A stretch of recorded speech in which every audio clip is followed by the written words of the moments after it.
the name of Allah, the Merciful, the Compassionate. Welcome back on new video. I hope you are well. If you want add English vocabulary word in your life, then you must subscribe to this channel. So I am excited to talk about the topic important vocabulary words with English and Urdu meaning. बिस्मिल्लाहिर्रहमानिर्रहीम। उम्मीद है आप खैरियत व आफियत के साथ होंगे। मैं बंदा नचीज़ आपको इस वीडियो में खुशामदीद कहता हूँ। अगर आप चाहते हैं कि आपकी लाइफ में डेली इंग्लिश वोकैबुलरी ऐड हो तो आप इस चैनल को लाजमी सब्सक्राइब कर लीजिएगा और इस वीडियो को एंड तक ज़रूर देखिएगा। तो चलते हैं वीडियो की जानिब।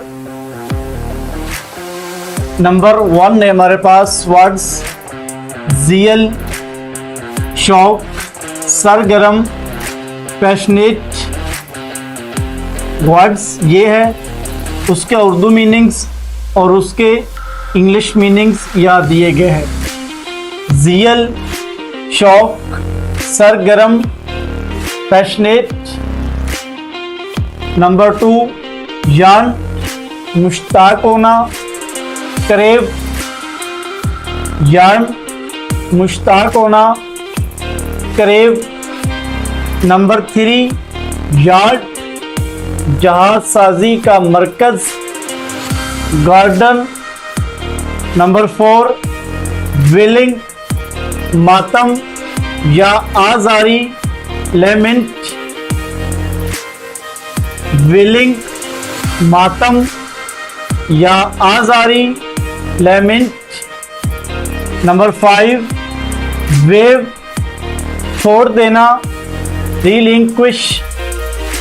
वेव, छोड़ देना, रिलिंक्विश। नंबर 6 अल्सर, फोड़ा, सोर। अल्सर, फोड़ा, सोर। नंबर 7 अनएबल, नाकाबिल, इनकैपेबल। अनएबल, नाकाबिल, इनकैपेबल। नंबर 8 टार्टर, वैशी, कैल्सिफाइड। टार्टर, वैशी, कैल्सिफाइड। नंबर 9 टॉन्ट, ताना देना, मॉक। टॉन्ट, ताना देना, मॉक। नंबर 10 और लास्ट पल्पबल, वहज़िया, टंगबल। Thanks for watching.